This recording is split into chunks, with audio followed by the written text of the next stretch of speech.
It is time once again for another tragic comic episode in our continuing series about the Republican Party searching for meaning in the political wilderness. You can go your own way. The all-new, incredibly shrinking Republican Party still loves its war talk. Last week, it was Congressman Pete Sessions from Texas who compared GOP unity against the stimulus bill to the Taliban insurgency. Go, go, Gunga Pete. Today, more weird self-conception relating to terrorism words. North Carolina Congressman Patrick McHenry said that Judd Gregg's withdrawal as Commerce Secretary, quote, certainly emboldens us. Emboldens?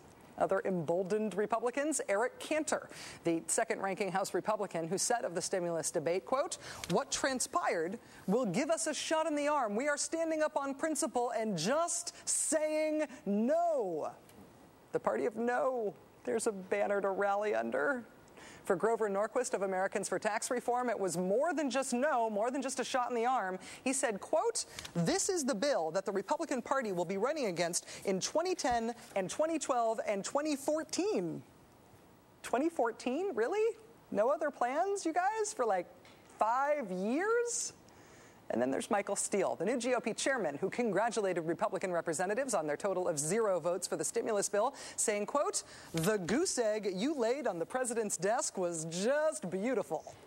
Just say no, no ideas for 5 years. We're the Taliban, we're emboldened, we're the party of goose egg, zip zero, woohoo!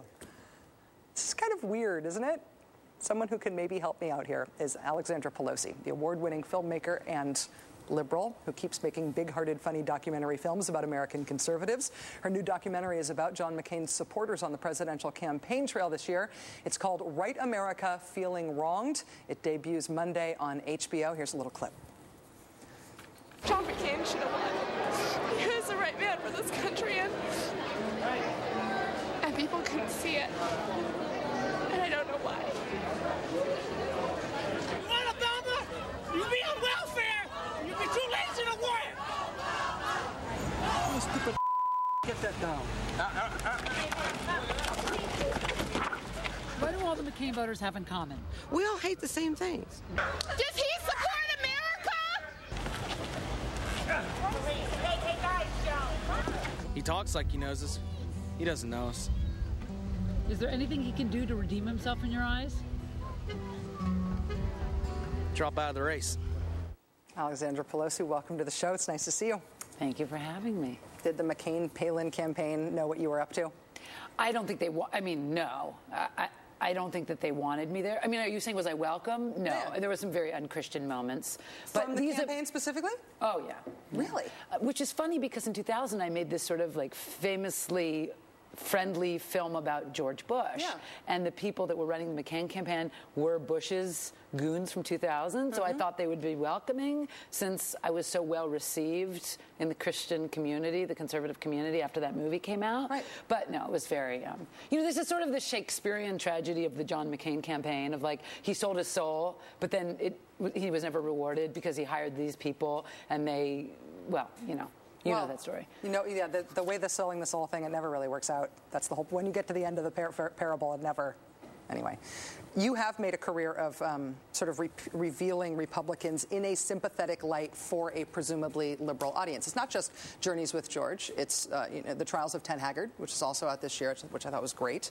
Do you feel like you are sort of doing the same thing in Right America here? Are you trying to connect people to these very emotional supporters of McCain? I'm just trying to hold up a mirror because I feel like when you live where we live in this flaming blue state, you don't remember that there are 58 million people in this country, more than 58 million people that did not want Barack Obama to be their president. And we need to remember that because right now it feels like with everything you're talking about tonight, it feels like there are 2 different countries and we're not listening to each other. And then we get really upset when they oppose everything, Barack Obama tries to do. There's some people that are having a really hard time getting out of bed in the morning because Barack Obama is their president. Right. And they, we had the not my president bumper stickers on our cars, and now they have no Obama bumper stickers on their cars. We have such a hard time understanding that they are those people and they're out there. I'm trying to get my liberal friends just to realize how different it is between New York and Los Angeles. Well, at one point in the film, and we showed the clip there of the guy with the sign being attacked by the McCain supporter guy.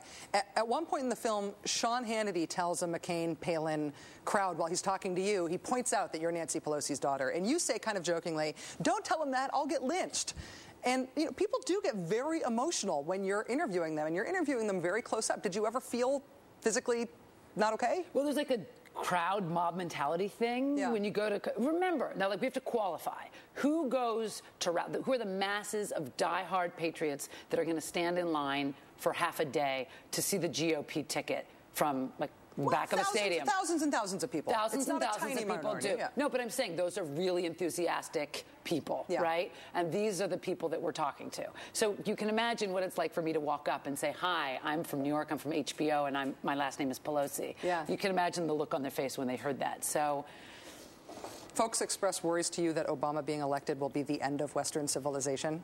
Do you think that's just normal caught up in the election, I want my guy to win stuff, or is there something deeper going on with the anti-Obama feelings? Well, I think that, you know, we have to remember that we are two distinctly different countries, and we're trying to coexist, and it's really scary. I don't think we are. I don't think we're totally. You don't? You're such an optimist. That's so sweet. Do you think we're going to have world peace? I believe that whole red state, blue state, United States. Like, I believe that. There's a reason we all get goosebumps when we hear that line in Obama's stump speech. It's not red states and blue states. You're drinking the Obama Kool-Aid. I'm not at all. I'm not at all. I believe in that whole one America thing. I totally believe it. But I think that you need to take a road trip through the South with me. I don't think that I'm naive. I don't think you're naive.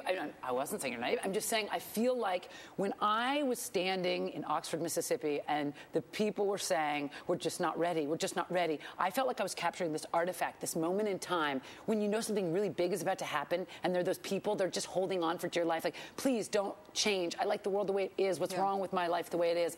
And that's what I was trying to show, is like capturing this like a time capsule. And the people that had nothing in common with all those crowds that you saw at the Obama rallies that were saying, oh, God, that is not my country, please, no. Yeah, there's something in common, I believe it. But I love the film. Thank you, Alexandra. It's nice to see you. Thank you for having me. Alexandra Pelosi's new documentary, Right America Feeling Wronged, is very good, and it debuts on HBO this Monday.